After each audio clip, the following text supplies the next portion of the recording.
ETV ప్రేక్షకులకి నమస్కారం. Triple detergent soap శుభమస్తు కార్యక్రమానికి స్వాగతం. ఈనాడు శుభమస్తు కార్యక్రమంలోని గ్రహఫల మంచంలో గ్రహాల యొక్క స్థితిగతులు, వాటి యొక్క శుభాశుభ ఫలితాల గురించి పరిశీలిద్దాం. అలాగే ఈరోజు 12 రాసుల వారికి ఏ సంఖ్యలు కలిసి వస్తాయి, రంగుల యొక్క దిక్కుల యొక్క ప్రాధాన్యత, ఏ దేవతల్ని పూజించాలి, ఏ కార్యక్రమాలు ఏ రాసుల వారు చేపట్టాలి అనేటువంటి అంశాలతో పాటు సూర్యుడికి అర్ఘ్యప్రదానంలోని పరమార్థం ఏమిటో ఈనాటి ఆంతర్యంలో పరిశీలిద్దాం. శ్రీ నందననామ సంవత్సరం పాల్గొన మాసం, ఉత్తరాయణం, శిశిర ఋతువు. ఈరోజు పాల్గొన బహుళ సప్తమి సామాన్య కార్యక్రమాలన్నిటికీ కూడా పనికి వస్తుంది, శుభ కార్యనిర్వహణకి యోగిస్తుంది. ఈరోజు జయవారం లేదా మంగళవారం. ఈ మంగళవారం నాటి చేపట్టేటువంటి సాహసోపేతమైనటువంటి నిర్ణయాలు, స్థిరాస్తి విషయాలు బాగా కలిసి వస్తాయి. అలాగే ఈరోజు చేసేటువంటి కందుల దానం, సుబ్రహ్మణ్య స్వామి అభిషేకం కుజుడు ద్వారా ఏర్పడేటువంటి ప్రతికూలతని దూరం చేస్తుంది. ఈరోజు నక్షత్రం మూలా నక్షత్రం. ఈ మూలా నక్షత్రంలో ఈరోజు ఏ పాదంలో పుట్టినప్పటికీ కూడా ప్రబల శాంతి తప్పనిసరి. అలాగే ఈ మూలా నక్షత్రంలో పుట్టేటువంటి వారికి కేతు మహాదశతోటి ప్రారంభమవుతుంది. ఇక ఈరోజు 12 రాశుల వారికి ఏర్పడేటువంటి శుభాశుభ ఫలితాలను పరిశీలిద్దాం. ముందుగా మేషరాశి. ఈరోజు మేషరాశి వారిని పరిశీలించినట్టయితే అనుకోని చిక్కులు ఏర్పడినప్పటికీ పరిష్కారాలు కూడా లభిస్తాయి. చేపట్టేటువంటి కార్యక్రమాల్లో మొదట సంతృప్తి, తర్వాత సంతృప్తి వెన్నంటి ఉంటాయి. కార్యాచరణలో సరైనటువంటి నిర్ణయాలు తీసుకోగలుగుతారు. సంభాషణల విషయంలో చిరు జాగ్రత్తలు తప్పనిసరి. విద్యా సంబంధిత విషయాలు యోగిస్తాయి. చేపట్టేటువంటి కార్యక్రమాలపై ఏకాగ్రత తగ్గినప్పటికీ అంతిమ విజయాలు సాధించగలుగుతారు. గృహ సంబంధిత కార్యక్రమాల్లో అనుకూలతకి చేసేటువంటి ప్రయత్నాలు బాగా కలిసి వస్తాయి.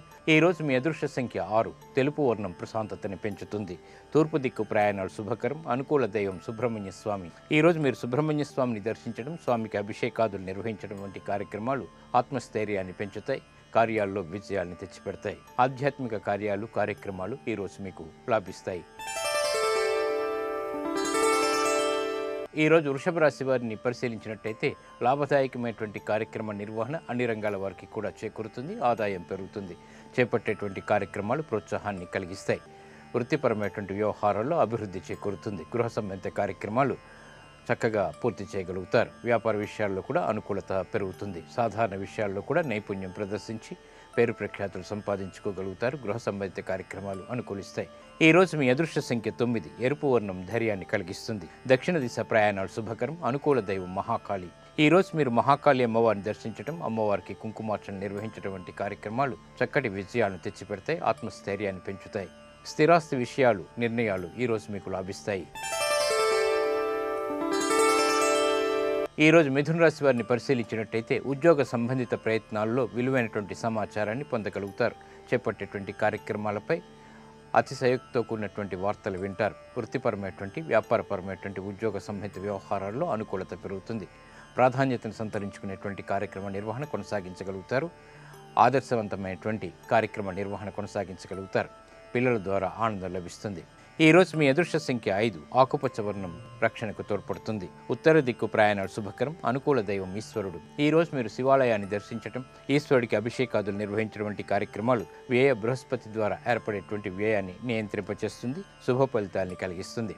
కోర్టు సంబంధిత వ్యవహారాలు, సంభాషణలు, ప్రక్రియలు ఈరోజు మీకు అనుకూలిస్తాయి. ఈరోజు కర్కాటక రాశి వారిని పరిశీలించినట్టయితే శుభవార్తలు వింటారు. విలువైనటువంటి వస్తువుల కొనుగోలు వంటివి ఆనందాన్ని కలిగిస్తాయి.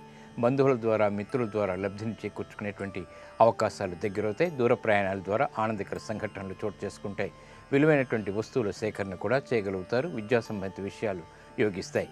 ఈరోజు మీ అదృష్ట సంఖ్య 2. తెలుపు వర్ణం ప్రశాంతతను పెంచుతుంది. తూర్పు దిక్కు ప్రయాణాలు శుభకరం. అనుకూల దైవం దక్షిణామూర్తి. ఈరోజు మీరు దక్షిణామూర్తి స్వామిని దర్శించడం, స్వామికి అభిషేకాదులు నిర్వహించడం వంటి కార్యక్రమాలు అర్ధాష్టమ శని ద్వారా, రాహు ద్వారా చేసేటువంటి ప్రతికూలతను దూరం చేస్తుంది, శుభాల్ని కలిగిస్తుంది.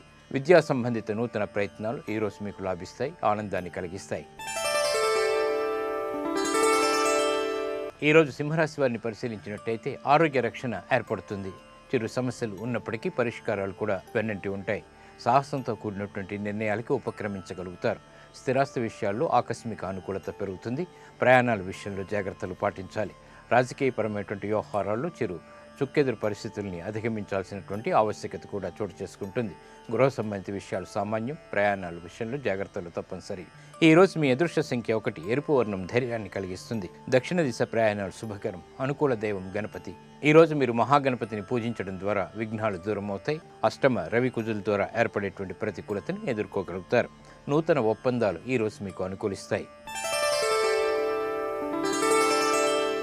ఈరోజు కన్యారాశి వారిని పరిశీలించినట్టయితే నష్టాలని భర్తీ చేసుకునేటువంటి కార్యక్రమాలకే ఉపక్రమించగలుగుతారు. గతంలో కన్నా మెరుగైనటువంటి పరిస్థితులు ఆనందాన్ని కలిగిస్తాయి. స్థిరాస్తి విషయాల్లో ఏర్పడినటువంటి నష్టాలని భర్తీ చేసుకోగలుగుతారు. వృత్తిపరమైనటువంటి వ్యవహారాల్లో కూడా ఆశించినటువంటి ప్రయోజనాలకే చేసేటువంటి ప్రయత్నాలు ఊరట కలిగిస్తాయి. ఉద్యోగ అభివృద్ధికి చేపట్టేటువంటి కార్యక్రమాలు కూడా సత్ఫలితాన్ని కలిగిస్తాయి. పిల్లల విషయంలో చిరు సమస్యలు తలెత్తినప్పటికీ సద్దుమణుగుతాయి. ఆరోగ్య విషయంలో జాగ్రత్తలు పాటించాలి. ఈరోజు మీ అదృష్ట సంఖ్య 5. ఆకుపచ్చ వర్ణం రక్షణకు తోడ్పడుతుంది. ఆరోగ్య రక్షణ కల్పిస్తుంది. ఈశాన్య దిక్కు ప్రయాణాలు శుభకరం. అనుకూల దైవం ఈశ్వరుడు. ఈరోజు మీరు శివాలయాన్ని దర్శించడం, ఈశ్వరుడికి అభిషేకాదులు నిర్వహించడం వంటి కార్యక్రమాలు గ్రహ అనుకూలతని పెంపొందింపచేస్తుంది. ముఖ్యంగా బృహస్పతి ద్వారా శుభ ఫలితాల్ని కలిగిస్తుంది. ఆరోగ్య పరీక్షలు ఈరోజు మీకు మేలును కలిగిస్తాయి. ఈరోజు తులారాశి వారిని పరిశీలించినట్టయితే వ్యవహారిక విషయాల్లో నెగ్గుకు రాగలుగుతారు. ఆశించినటువంటి ఫలితాలు ఆలస్యంగానైనా నెరవేరుతాయి. ఆత్మవిశ్వాసాన్ని పెంపొందింపచేసుకునేటువంటి కార్యక్రమ నిర్వహణ కొనసాగించగలుగుతారు. గృహంలో ఆనందకర సంఘటనలు చోటు చేసుకుంటాయి. ఏర్పడినటువంటి విపత్తులకి సరైనటువంటి పరిష్కారాలు ఎంచుకోగలుగుతారు. నూతన కార్యక్రమాల ద్వారా ఆశించినటువంటి ప్రయోజనాలు పొందగలుగుతారు. విద్యా సంబంధిత వ్యవహారాల్లో కూడా ఆకస్మిక అనుకూల మార్పులు ఆనందాన్ని కలిగిస్తాయి. ఈరోజు మీ అదృష్ట సంఖ్య 6. తెలుపు వర్ణం ప్రశాంతతని పెంచుతుంది. తూర్పు దిక్కు ప్రయాణాలు శుభకరం. అనుకూల దైవం దక్షిణామూర్తి. ఈరోజు మీరు దక్షిణామూర్తి స్వామిని దర్శించడం, స్వామికి అభిషేకాదులు నిర్వహించడం వంటి కార్యక్రమాలు విద్యా సంబంధిత వ్యవహారాల్లో ఏర్పడినటువంటి చిక్కుల్ని దూరం చేస్తుంది. పరిష్కారాలను తెచ్చిపెడుతుంది. ఇక స్థిరాస్తి విక్రయాలు వంటివి ఈరోజు మీకు అనుకూలిస్తాయి. ఈరోజు వృశ్చిక రాశి వారిని పరిశీలించినట్టయితే ఆదాయాన్ని పెంపొందింపచేసుకోగలుగుతారు. వ్యయం ఎక్కువగా ఉన్నప్పటికీ ఆశించినటువంటి ఆదాయం కూడా లభిస్తుంది. చేపట్టేటువంటి కార్యక్రమాలపై సరైనటువంటి అవగాహన సమకూర్చుకోగలుగుతారు. వృత్తిపరమైనటువంటి వ్యాపార సంబంధిత కార్యాచరణలో నైపుణ్యం ప్రదర్శించగలుగుతారు. గృహ సంబంధిత కార్యక్రమాలు కూడా బాగా అనుకూలిస్తాయి. పెట్టుబడులు రాణిస్తాయి. ఈరోజు మీ అదృష్ట సంఖ్య 9. ఎరుపు వర్ణం ధైర్యాన్ని కలిగిస్తుంది. దక్షిణ దిశ ప్రయాణాలు శుభకరం. అనుకూల దైవం లక్ష్మీ నరసింహస్వామి. ఈరోజు మీరు లక్ష్మీ నరసింహస్వామిని దర్శించడం, స్వామికి అభిషేకాదులు నిర్వహించడం వంటి కార్యక్రమాలు ఆత్మస్థైర్యాన్ని పెంచుతాయి.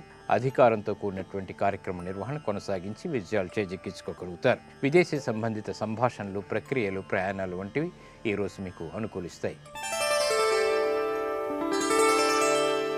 ఈరోజు ధనుస్సు రాశి వారిని పరిశీలించినట్టయితే చిరు సమస్యలు ఉన్నప్పటికీ పరిష్కారాలను ఎంచుకోగలుగుతారు. స్థిరాస్తి విషయాలు బాగా కలిసి వస్తాయి. వ్యాపార వృత్తికి చేపట్టేటువంటి కార్యక్రమాలు ప్రోత్సాహాన్ని కలిగిస్తాయి. గతంలో ఏర్పడినటువంటి సమస్యలకు పరిష్కారాలు లభిస్తాయి. వ్యాపార విస్తరణలు వంటివి ఆనందాన్ని కలిగిస్తాయి. ఆదాయాన్ని పెంపొందింపచేసుకునేటువంటి మార్గాలు సులభతరం అవుతాయి. గృహ నిర్మాణాది కార్యక్రమాల యొక్క సంభాషణలు కార్యరూపం దాల్చుతాయి. ఆశించినటువంటి ప్రయోజనాలు అన్ని రంగాల వారికి కూడా చేకూరుతాయి. ఆనందం లభిస్తుంది. ఈ రోజు మీ అదృష్ట సంఖ్య 3. పసుపు వర్ణం త్వరితగతిని శుభాన్ని కలిగిస్తుంది. ఈశాన్య దిక్కు ప్రయాణాలు శుభకరం. అనుకూల దైవం ఈశ్వరుడు.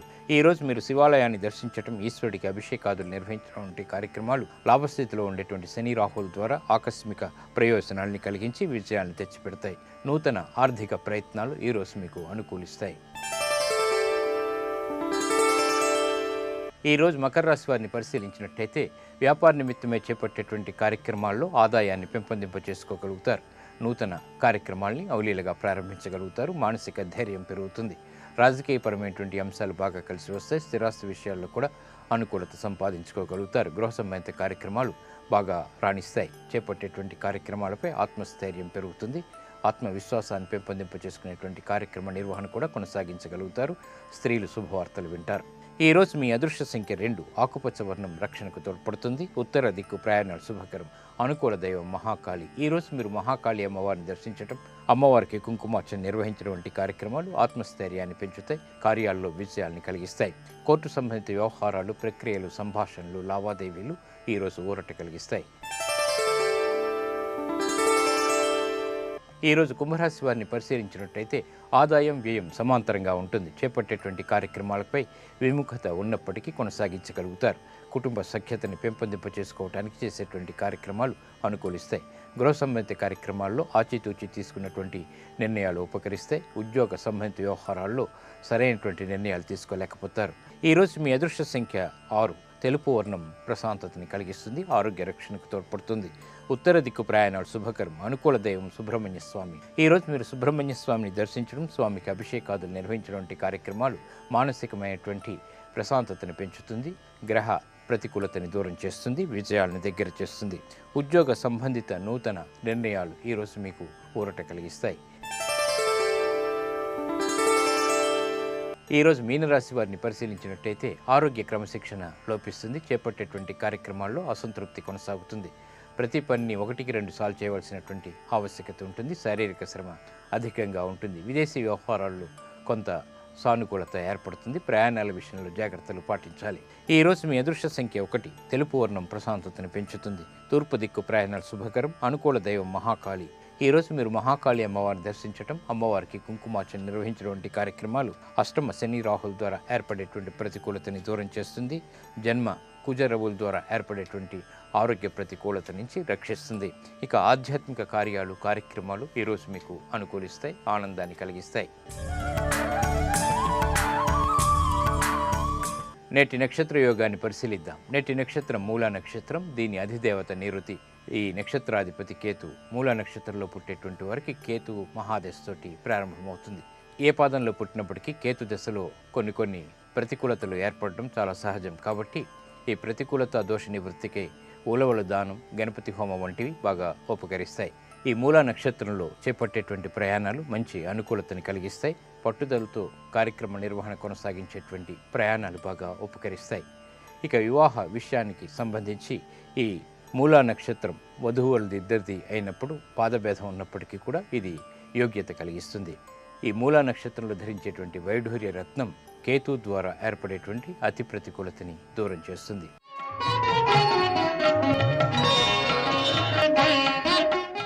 అర్కహ అంటే సూర్యుడు ప్రత్యక్ష సాక్షి, గ్రహరాజు. సూర్యుడికి అర్ఘ్య ప్రదానం చేయడం ద్వారా మనోకాలుష్యాలు దూరం అవుతాయి. అలాగే ఎన్నో ప్రయోజనాలు ఏర్పడతాయి. అవి ఏమిటో పరిశీలిద్దాం. సూర్యుడు సహస్ర కిరణ తేజో విరాజితుడు. సూర్యకిరణాల్లో గంధర్వులు, మునిపుంగవులు అదృశ్య రూపంలో నివసిస్తారని సూర్యోపనిషత్తు చెబుతోంది. సూర్యుడు ఆరోగ్య ప్రదాత. ప్రతిరోజు సూర్యునికి అభిముఖంగా నిలబడి అర్ఘ్యప్రదానం చేయటం వల్ల సూర్యానుగ్రహాన్ని పొందవచ్చు. అర్ఘ్యం అంటే పూజకు తగినది, పూజకు ఉద్దేశించినటువంటి జలం లేదా ద్రవ్యాలని అర్థం. అర్ఘ్యం ఇవ్వటం అంటే సర్వసమర్పణాభావంతో నమస్కరించటం, జలాలని అర్పించటం. పాపచింతనలు అనేటువంటి రాక్షసులు మన అంతఃకరణాల్లోకి జ్ఞానకిరణాలు సోకకుండా రోజు అవరోధం కలిగిస్తూ ఉంటారు. ఆ అసురుల్ని రూపుమాపి ఎలాంటి అడ్డంకులు లేకుండా జ్ఞానజ్యోతి మన అంతఃకరణాల్లోకి ప్రవేశించేలా చేయాలి. అందుకోసం ప్రత్యక్ష దైవమైనటువంటి సూర్య భగవానుడికి సర్వసమర్పణాభావంతో అర్ఘ్యప్రదానం చేయాలి. అర్ఘ్యప్రదానం వల్ల మనోకాలుష్యాలు దూరమవుతాయి. మనోధైర్యం, బుద్ధిబలం, ఆత్మవిశ్వాసం పెరుగుతాయని సూర్యోపనిషత్తు పేర్కొంటోంది. ఇవి ఈనాటి శుభమస్తు కార్యక్రమంలోని గ్రహబల మంచంలోని విశేషాలు. ఇప్పుడు గృహబల మంచంలో వాస్తు విశేషాలు తెలుసుకుందాం. తిరిగి రేపటి శుభమస్తు కార్యక్రమంలో కలుసుకుందాం. నమస్కారం.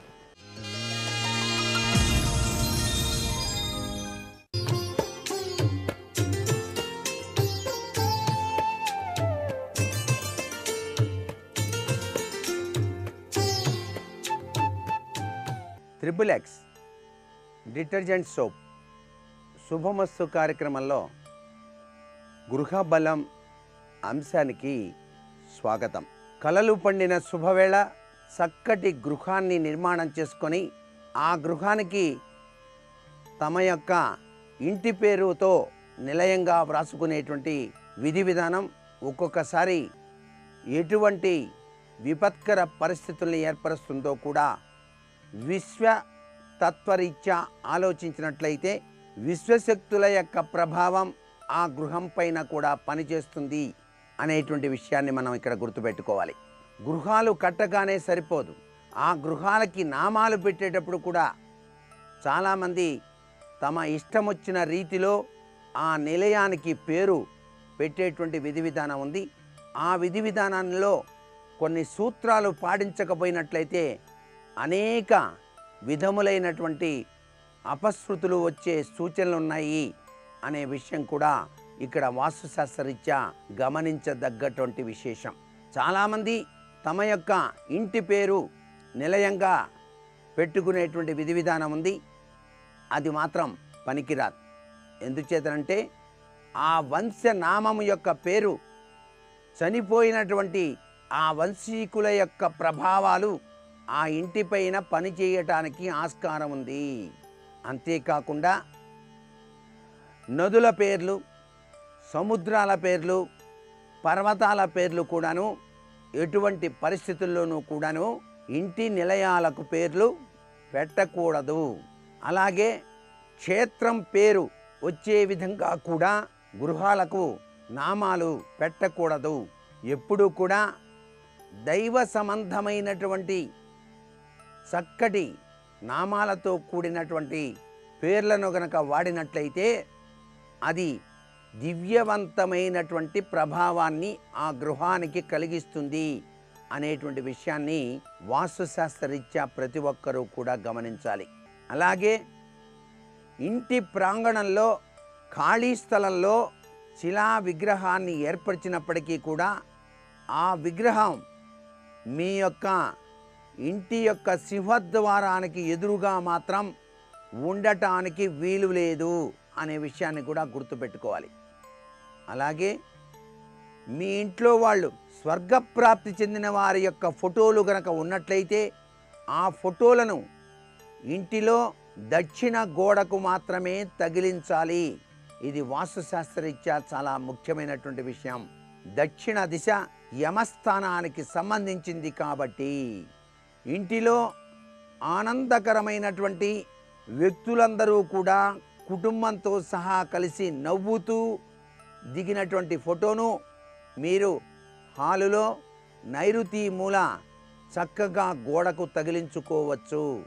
పడమర నైరుతి చాలా విశేషవంతమైనటువంటి శుభదాయకమవుతుంది అనే విషయాన్ని కూడా ఇక్కడ గుర్తుపెట్టుకోవాలి. సముద్రాల పేర్లు, నదుల పేర్లు గనక ఇంటి గృహానికి వ్రాసినట్లయితే చాలా విపత్కరమైనటువంటి పరిస్థితులు ఏర్పడతాయి. అసలు మనుషులకు కూడాను సముద్రాల పేర్లు, నదుల పేర్లు, పర్వతాల పేర్లు ఎటువంటి పరిస్థితుల్లోనూ పెట్టకూడదండి. అది గ్రహచార రీత్యా కూడాను చాలా విపత్కర పరిస్థితులను ఏర్పరుస్తాయి. ఒకవేళ అలా గనక పెట్టినట్లయితే ఆ పేరును మార్చుకోవటం సర్వత్రా కూడా శుభదాయకవంతమైన ప్రభావాన్ని ఇస్తుంది అని చెప్పడంలో ఏమాత్రం సందేహం లేదు. ఇక ఆనందకరమైనటువంటి జీవితాన్ని పొందడానికి ఇంటిల్లిపాది కూడాను ఎప్పుడూ కూడాను సుఖప్రదమైనటువంటి మాటలే మాట్లాడుకోవాలి. అంటే ఎక్కువగా కోపం, ఎక్కువగా తిట్లు ఇలాంటివి ఇంట్లో వాడకూడదు. దేనివల్ల అంటే మన కంటికి కనిపించినటువంటి దివ్యవంతమైన శక్తుల ప్రభావం ఉండి ఉంటుంది. మాటలో కూడా శక్తి తరంగాలు ఉన్నాయి కాబట్టి ఎప్పుడూ ఇంట్లో నివసించే వాళ్ళంతా కూడా పాజిటివ్ థింకింగ్లో ఉండాలి, నెగిటివ్ థింకింగ్లో ఉండకూడదు. ఆలోచన సరళి కూడాను అంతా దైవలీల, ఆ స్వామివారికి తెలియదా అన్నట్టుగా కనుక ఓర్పు వహించి ప్రతి చిన్ని విషయానికి కూడా తగాదాలాడటం, ప్రతి చిన్ని విషయానికి కూడా ఓవర్గా కోపం తెచ్చుకోవటం. ఇంటిలో పిల్లవాడు కూడానండి మనం బయటికి వెళ్ళేటప్పుడు ఏడవకూడదు. వాడిని బుజ్జగించి లాలించి చక్కగా మాటలు చెప్పి నవ్వుతూ టాటా చెప్పేటట్టుగా ఉండేట్టుగా చూసుకుంటే దివ్యవంతమైన ప్రభావంతో మన పనులన్నీ కూడా నెరవేరుతాయి. ఎందుకంటే బాలురు దైవస్వరూపులు అని కదా శాస్త్రం. ఇక్కడ చాలా చిన్ని విషయమే కానీ వాస్తుశాస్త్రరీత్యా కనుక ఆలోచించినట్లయితే దీని వెనకాల అంతరంగాల యొక్క ప్రభావం చాలా గొప్పగా ఉంటుంది. అంటే ఇంటిలో అంతరంగాల యొక్క ప్రభావం యొక్క వాస్తు ప్రభావం ఎంతో గొప్పగా పనిచేస్తోంది అనేటువంటి విషయాన్ని ఇక్కడ మనం గ్రహించాల్సి ఉంటుంది. నేటి వాస్తు సందేహాన్ని పరిశీలించినట్లయితే గృహంలో తరచూ సంభవించేటువంటి మనస్పర్ధలు తొలగిపోయి అందరూ కూడా ఆనందంగా జీవించటానికి వాస్తుశాస్త్రరీత్యా ఏదైనా ఉపాయం ఉందా అన్నది ప్రశ్న. తప్పనిసరిగా మానసిక ఒత్తిడి నుంచి బయలుపడి అందరూ కూడా మనోభావాల విషయంలో ఏకీకృతమైనటువంటి అభిప్రాయాన్ని చక్కగా పాటించడానికి వీలుగా దైవం మానవ రూపేణ అవతరించినటువంటి షిర్డీ సాయిబాబా వారి దేవాలయంలో అక్కడే ఉన్నటువంటి చిన్ని దత్తాత్రేయ విగ్రహానికి 7 వృక్షాల ఆకులు సహజసిద్ధంగా మామిడి, జమ్మి, అలాగే మారేడు, మరువం ఇలాంటివి ఏవైనా సరే పవిత్రవంతమైనటువంటి వృక్షాలకు సంబంధించిన ఆకులు తీసుకుని వెళ్ళి ఆ ఆకులతో చిన్న దండగా ఏర్పాటు చేసి స్వామివారికి సమర్పించి బెల్లం పరమాన్నం, అన్నపు పరమాన్నం తయారు చేసి నైవేద్యంగా పెట్టి ఆ నైవేద్యాన్ని ఇంటిల్లిపాది గనక స్వీకరించినట్లయితే గృహంలో తరచూ సంభవించేటువంటి ఈ యొక్క కలతల నుంచి బయలుపడి అందరూ కూడా సఖ్యతా స్వరూపంలో జీవించటానికి ఆస్కారం ఎంతైనా ఉంటుంది సుమా. మరికొన్ని ముఖ్య విషయాలు మర్నాడు చెప్పుకుందామా? మరి సర్వే జనా సుఖినో భవంతు.